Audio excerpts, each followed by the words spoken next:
मुख्यमंत्री जी को धन्यवाद दूंगा, भजनलाल जी को, कि कम से कम बनने के बाद उन्होंने यमुना के बारे में सोचा तो सही। दिया धन्यवाद, दे रहा हूं धन्यवाद। जो सच्ची बात है उसके विषय पे हम लोग आज चर्चा कर रहे हैं। ये बहुत ही गंभीर विषय है। पानी हमारी बड़ी समस्या है। पुराने कहते थे कि पानी जीवन है, जीवन है। पानी जीवन है, तो मैं ये कहना चाहता हूं, हमारे आज यदि सबसे बड़ा कोई चैलेंज है तो जल है। और हम जिस प्रदेश में हैं, राजस्थान में, उसकी स्थिति जल के संबंध में बहुत ही खराब है। हमारा जो है पूरे देश में जो हमारा जो भूभाग है वो 10% है। हमारा जो जनसंख्या है, आबादी है, वो 5.2% है। और जल संसाधन 1.16। यहां खड़े हम। राजस्थान भयंकर संकट का सामना करना पड़ रहा है। तो इसके लिए क्या करना चाहिए? ये आप और हम, ये और वो सेम कहने से ये समस्या हल होने वाली नहीं है राजस्थान के किसानों की। ये ऐसी समस्या है जब हम सबको बैठ करके और एक राय हो करके और इसके ऊपर इस समस्या का समाधान करने की दिशा में काम करना चाहिए। आज जो है, आज हमें एक जागृति, हमें एक चेतना लाने की आवश्यकता है। एक समग्र अभियान चलने की आवश्यकता है। किस चीज के लिए? आज किस प्रकार से हमारा पानी जो है वेस्ट हो रहा है। आज हमारा जल संग्रहण के लिए कोई उपाय नहीं कर रहा। जल आपके जो है जल संग्रहण के लिए कर रहा, जल बचत के लिए नहीं कर रहा। गंदा पानी पी रहे हैं, कोई शुद्ध पानी की बात नहीं सोचता। तो ये सारी बातें जो है हमें एक अभियान के रूप में करनी पड़ेगी, क्योंकि हम उस प्रदेश में रहते हैं जो हमारे देश का सबसे जो कठिन प्रदेश है पानी के मामले में। राजस्थान के किसानों की हालत बहुत खराब है। कभी ज्यादा बारिश होती है, कभी कम बारिश होती है, कभी कीड़े मकोड़े खा जाते हैं, और कभी कभी राज करने वाले भी दुश्मन हो जाते हैं। आज बिजली की बात चल रही थी। आज सारे के सारे किसानों के कुएं जो हैं राजस्थान के अंदर बंद पड़े हैं। किसान बोलते हैं, अरे 2 घंटे दे दो, 1 घंटे दे दो, अरे कम से कम हमारी फसल तो बचाएं। लेकिन बिजली नहीं है। आज हम जो है कहां खड़े हैं? 1950 में मंत्री महोदय, 1950 में प्रति व्यक्ति पानी कितना था? जितना उस वक्त था, अब 1/3% रह गया है। इतना पानी कम हो गया। जहां 70 लीटर मिलता था, आज 30 लीटर है। और आगे आने वाली चुनौतियां हमारे सामने हैं। आज जो है, ये मैं नहीं कह रहा हूं, ये नीति आयोग भी कह चुका है कि पानी का जो कमी आ रही है वो सबसे बड़ी समस्या है। आजादी के बाद सबसे बड़ी चुनौती थी ये कांग्रेस सरकार के सामने, कांग्रेस के नेताओं के सामने। और उन्होंने इस देश के अंदर बड़े बड़े डैम बनाने का काम किया।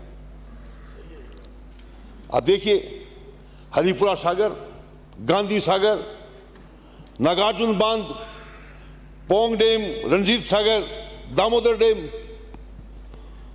और अभी मोदी जी पानी का अर्पण कर रहे थे सरदार सरोवर बांध। मेरी तरफ क्यों देख रहे हो सर? आप उधर देखो। आप मुझे बहुत प्यार करते हैं इसलिए। तो सरदार सरोवर तो बढ़ाया ना। राजस्थान के अंदर भी इस समस्या का ध्यान देते हुए हमारे नेताओं ने, हमारी सरकारों ने बड़ा काम किया। बांध बनाए बड़े बड़े।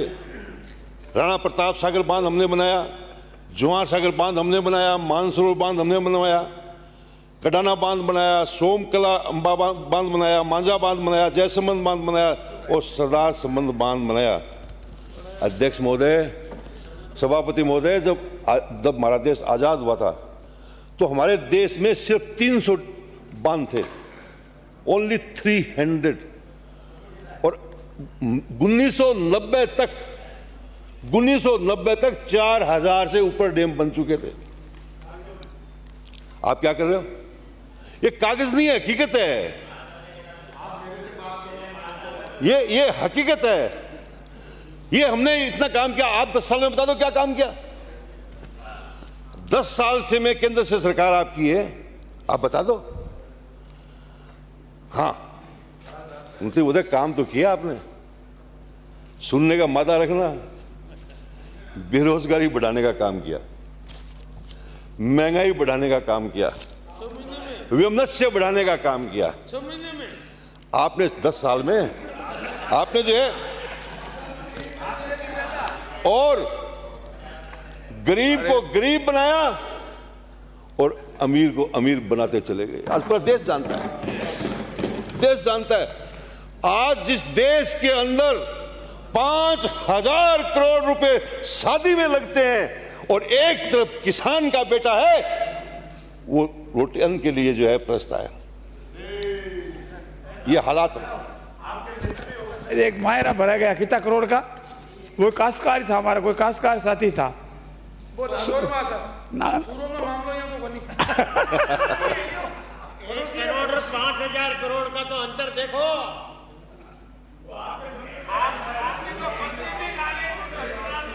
500 करोड़ का तो हार है केवल। सभापति महोदय, मैं राजस्थान का हूं, किसान का बेटा हूं, किसानी में रुचि रखता हूं, किसान की परेशानियों को जानता हूं। राजस्थान के अंदर पहले जो है ये त्वरित के सिंचाई योजना के लिए 50% अनुदान मिलता था केंद्र से, और आपने जो ही संभाली गद्दी सबसे पहले इस काम को बंद करने का काम किया। ये किया आपने राजस्थान के साथ में। राजस्थान के अंदर नहरों से और बांधों से 38 से 40 लाख हेक्टेयर जमीन सिंचाई हो रही है, और उसके अंदर 24 से 35% सिंचाई इंदिरा गांधी नहर परियोजना, आपके जो है गंग नहर और आपके जो है भाखड़ा, इन कैनालों से हो रहा है। लेकिन आपने अभी, मेरे जो साथी हैं सादुल शहर से आने वाले, 50,000 करोड़ की बात कर रहे थे कि 50,000 करोड़ रुपए रखे हैं। अरे आप जहां से आए हो उनको कितना दिया है तो देखो। 1400 करोड़ रुपए की रखी है, वो भी 5 साल में लगने के लिए। जो 24 से 25 हजार लाख हेक्टेयर जमीन सिंचित करता है, जो एरिया रेगिस्तान का, उसको आप इतना पैसा दे रहे हो। ये रेगिस्तान के साथ में अन्याय है, वहां के किसानों के साथ अन्याय है। सभापति महोदय, इंदिरा गांधी कैनाल जीवनदायिनी है। कहां जो है पानी गंगानगर से शुरू होकर कहां बाड़मेर जैसलमेर तक पानी पहुंचाया। धन्य हो इस योजना को बनाने वाले लोग, योजना बनाने वाले और इसको पूर्ण करने वाले। मंत्री महोदय, 1948 में इसका जो है कल्पना हुई, परिकल्पना कह दो। उसके बाद में 1951 में इसकी रिपोर्ट बनी।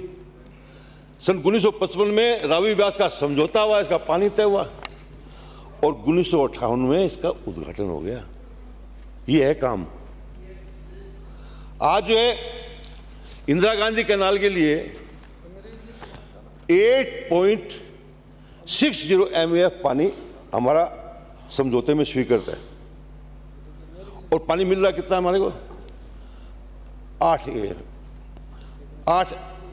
MAF, यानी 0.60 पानी हमारा हमें नहीं मिल रहा।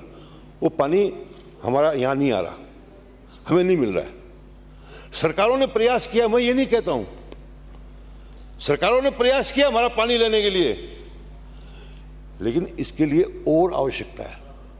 डबल इंजन की सरकार है ना ये कोई डबल इंजन की सरकार है तो हमारा पानी तो दो।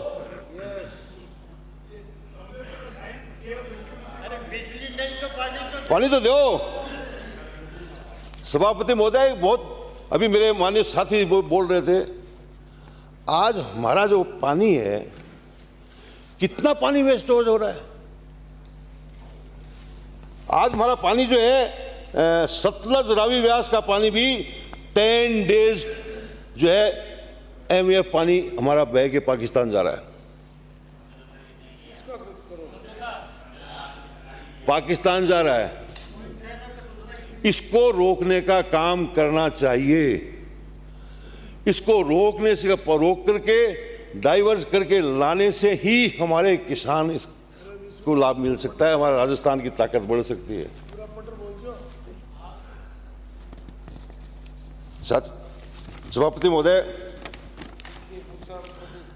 ये इंदिरा गांधी कैनाल बनी और फिर उसके बाद में 1983 के अंदर इसका द्वितीय चरण आया और 6 लिफ्ट कैनाल बनी। ये सोचा 6 लिफ्ट कैनाल का मतलब 60 फीट पानी ऊपर फेंकना, और इस सब योजना पास मंजूर हुई और योजना बनके तैयार होगी। आज जो है 6 लिफ्ट कैनाल से कितने लोगों की जो है किसानों का कल्याण हो रहा है।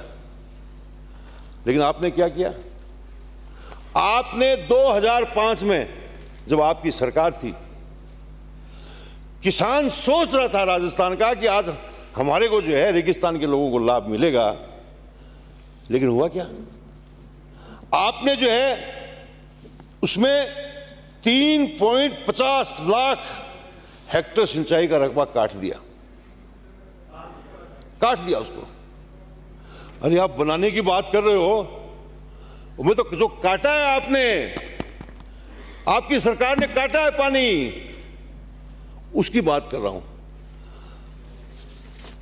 आज हमारे क्षेत्र को, हनुमानगढ़ और चूरू को कुंभाराम लिफ्ट कैनाल का पानी मिलता है,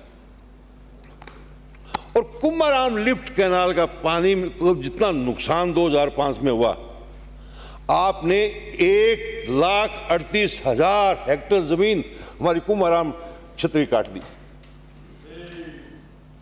आप कभी सोच ही नहीं पाते इसे बनने के लिए। आज आप किसान को देख करके, किसान को परोस के, एक तरफ कांग्रेस ने ये योजना बनाई किसानों के लिए और आपने काट दी। अभी हमारे मित्र कह रहे थे जादूगर। हां, जादूगर। आपका काटा हुआ रकबा 20,000 हेक्टेयर हमने 5 साल के अंदर बना के दिखाया। 20,000 हेक्टेयर।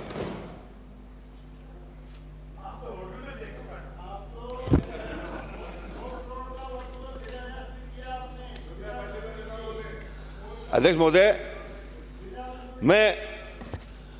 मैं 20,000 हेक्टेयर मेरे तारानगर के क्षेत्र की जमीन का रकबा ज्यादा कटा,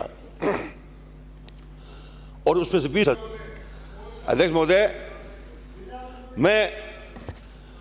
मैं 20,000 हेक्टेयर मेरे तारानगर के क्षेत्र की जमीन का रकबा ज्यादा कटा,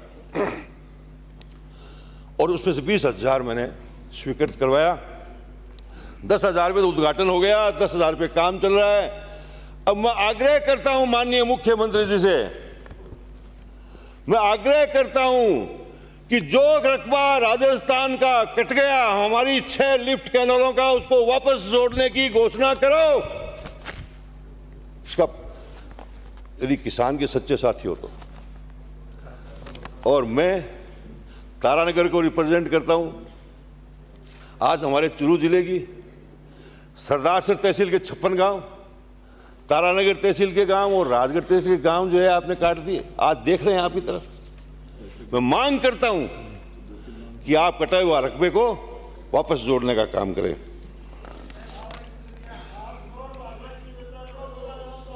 हाँ हाँ,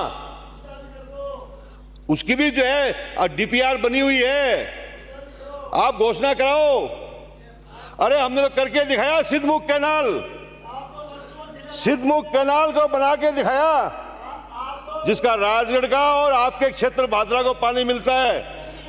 ये 1989 के अंदर जब मैं सांसद था लोकसभा का, उस वक्त के प्रधानमंत्री राजीव गांधी को लाकर उसका शिलान्यास कराया और सोनिया गांधी से उसका उद्घाटन करवाया, और आज हमारे किसान लाभ ले रहे हैं। सुबह आपके पत्र देते थे सर, बहुत जोर से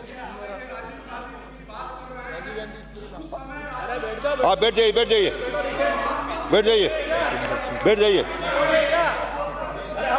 शांत रहिए, ब्राजिए माननीय सदस्य, अभी आप ब्राजिए, अभी माननीय सदस्य, आप ब्राजिए, सभापति महोदय, आप भी बैठे, आप ब्राजिए, माननीय सदस्य, सभापति महोदय, बैठे आप, माननीय सदस्य, ब्राजिए, सभापति महोदय, आप भी ब्राजिए। सभापति महोदय, मैं कोई भी माननीय सदस्य बोलता है, मंत्री महोदय, मैं कभी बीच में खड़ा नहीं होता हूं, कभी खड़ा नहीं होता हूं।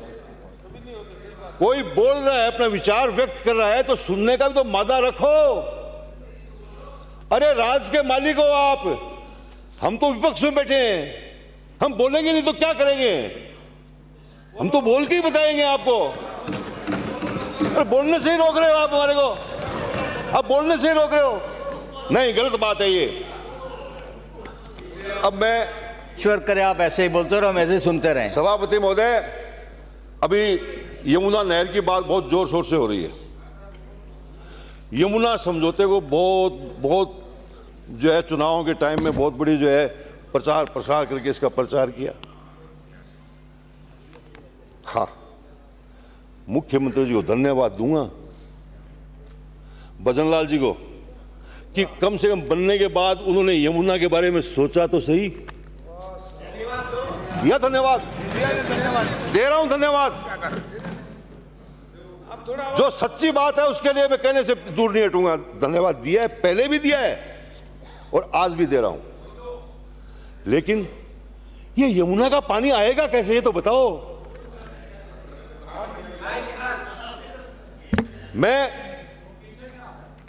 मैं जो है 93 में भैरू सिंह जी मुख्यमंत्री थे, तो उनके साथ मैं सदस्य था, और 94 के अंदर मेरा यमुना पे भाषण है, कोई सदस्य निकाल के सुन देख सकता है। और भैरू सिंह जी ने 1994 के अंदर इसका MOU किया। 2 मिनट में अपनी बात और समाप्त करें माननीय बस सदस्य। 5 मिनट और लूंगा, नहीं, 2 मिनट 5 मिनट। आपके द्वारा, देखिए समय आपकी पार्टी के द्वारा प्रदत्त है। मैं दोनों ही पार्टी से कह रहा हूं, जो समय आपके लिए निर्धारित किया गया है समय उतना ही मिलेगा। मेरे को 2 मिनट बोलिए 25 मिनट दिए हैं आपने, मिनट तो 15 ही हुए हैं अभी, तो 25 है, मेरे 25 बोलने दो मेरे को। नहीं, आपका 20 मिनट लिखा हुआ है, आपके पहले 20 लिखा हुआ, आपने फिर 25 कर दिया, और अब ये व्यवस्था, इसको आप देखें। आप जो है सभी मुख्यमंत्रियों ने प्रयास किया, लेकिन मंत्री महोदय ये बड़ा चैलेंज है हमारे सामने। आज जनता इतनी चेतना होगी, हरियाणा पानी हमारे को नहीं लेने देगा, बिल्कुल नहीं लेने देगा। पहले पानी नहर से लाने का तय हुआ, अब माननीय मुख्यमंत्री जी ने समझौता किया है पाइप से लाने का। वहां मुख्यमंत्री हरियाणा के मुख्यमंत्री विधानसभा में बोल रहे हैं, जब MOU हुआ तो उन्होंने हंगामा मचाया, तो उन्होंने कहा नहीं, हमको कोई एक्सेस पानी होगा तो देंगे। ये सारी चीजें बहुत जो है सोचने वाली बात है।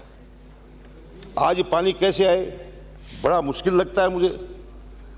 लेकिन एक बात तो मैं पूछना चाहता हूं सभापति महोदय, कोई MOU होता है प्रदेश के लिए, उसको टेबल तो करवाओ,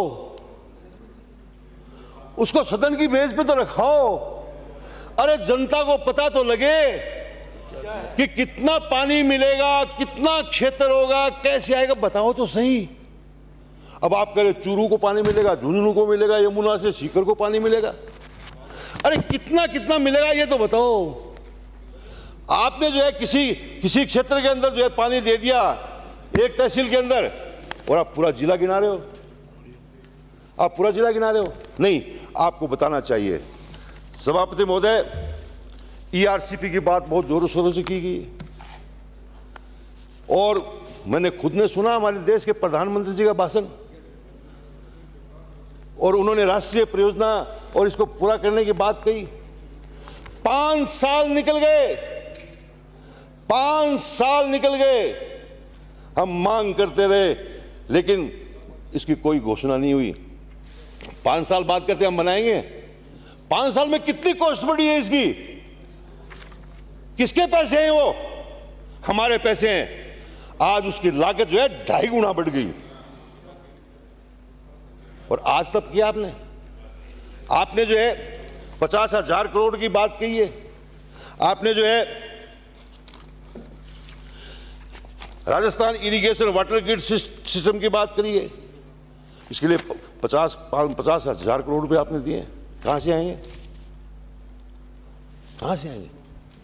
और बजट रखा गया सभापति महोदय 1 वर्ष के लिए कि 24-25 में आप क्या करने वाले हैं, और आप 5 साल की बात कर रहे हैं इसके अंदर। आप बताइए तो सही, इस साल क्या करोगे? इस साल क्या करोगे आप बताओ। लेकिन आपने नहीं बताया। महोदय, ये जो ईआरसीपी है, इसके लिए हम लोगों ने भी प्रयास किया, खूब प्रयास किया। हमारे पूर्व मुख्यमंत्री जी ने ये कहा कि हम हमारे पैसे से योजना बनाएंगे, और 9,600 करोड़ के टेंडर जारी कर दिए। आप कह रहे हैं वर्क ऑर्डर दिया, ये टेंडर हमारे जारी किए हुए हैं। और पता कर लो इस दादाजी का आधा काम हो चुका है, उसका आधा काम हो चुका है उसका। आज जो है मैं कहना चाहता हूं सभापति महोदय, ये इस सब्जेक्ट में फिर उसी पर बात पे आता हूं।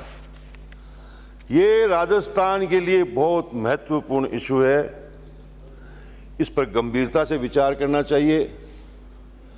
आज हमारे जो है पानी को रोकने के लिए बांध बनने चाहिए। ये घोषणाएं जो कर रहे हैं ना, ये घोषणाओं से काम चलने वाला नहीं है। बजट देखने में मेरे को भी बहुत अच्छा लगता है, लेकिन इसके अंदर जो प्रावधान आपने किए, पैसा आएगा कहां से, ये समझ के परे की बात है। इतनी बात कहना चाहता हूं। बहुत बहुत धन्यवाद। बहुत बहुत धन्यवाद।